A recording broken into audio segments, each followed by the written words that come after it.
I usually say every human being should spend 5 days in his life in five different places. Have you heard that?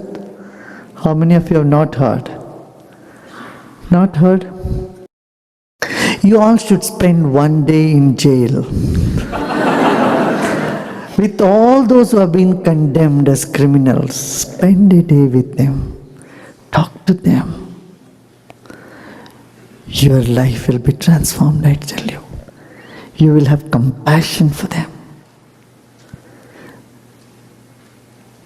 You know, a guy went and beat up so many people, and he went into jail, and asked him, "Why did you do?" And he says, "Because someone from that community did harm to my sister, and so I could not tolerate. I went and beat them up." I said, "Did you beat the person who abused your sister or anyone from that community?" They are all one. The answer. No, somebody else did something wrong. For that, all over 200, 300 cars are burned in Baltimore. Does it make any sense? No. But there was nobody to bring them, sit to them, talk to them, and heal their wounds, to transform them. And this is what is essential. You know, you speak to them, you will find out, my God, they are suffering. They have a deep scar, they have wound. And only spirituality can heal them.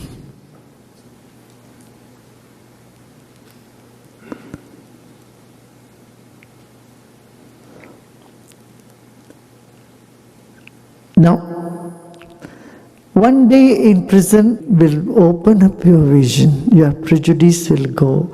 Your tendency to condemn people will disappear. One day in school, maybe with children who have special needs,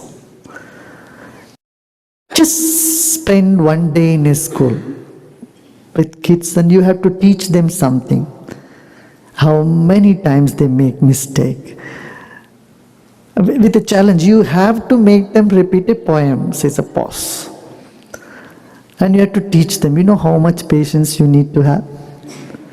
Or just one mathematical some problem you make them solve. I tell you,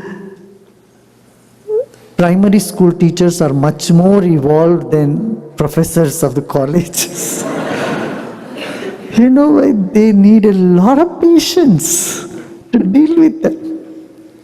So someone who is impatient, you send them to primary school.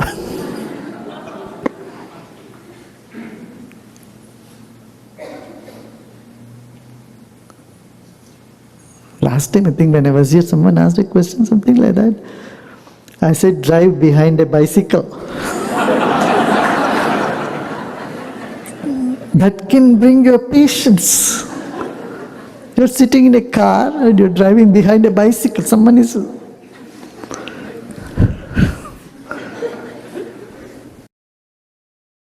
So patience, that can make a big difference. One day in school, one day with a farmer in the garden. Just be with the mud, sowing seed and watching how that seed sprouts.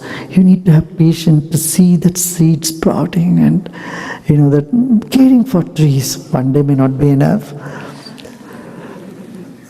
Sometime, like a farmer, like a gardener.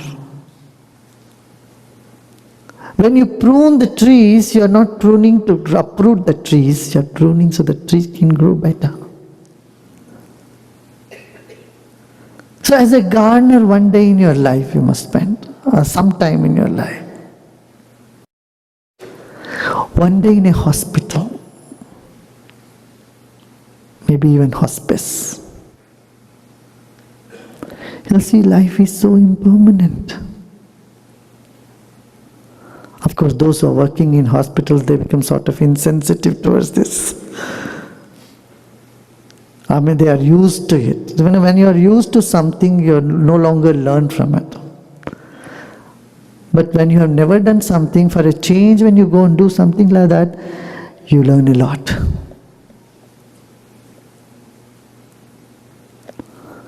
So, jail, school, farming, hospital, mental hospital. Just one day in mental hospital and see what they all speak. Do you take it seriously? Do you take their words seriously? If you take their words seriously, then you are part of the patient there. You should be counted one among them. Most of our trouble is we take people's words too seriously. What they say, what they don't. Things are going to happen or even anyway happening from another law, from another level of existence. But we take too seriously what this guy said, what that lady said, who said what, and all those things. And take it to our heart and we boil, we make our mind negative, it gets so thick. And the thick head, I tell you, is the botheration for you. Whoever said as something and they went, but those words got into your head and it boiled your head, it made you so hard, insensitive, and you will tend to become unlike them. Then you don't know, when you feel hard in yourself, you don't know how you behave.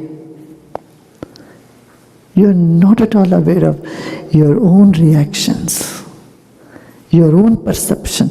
Your perception and your expression gets totally messed up or become so gross. This is because of that.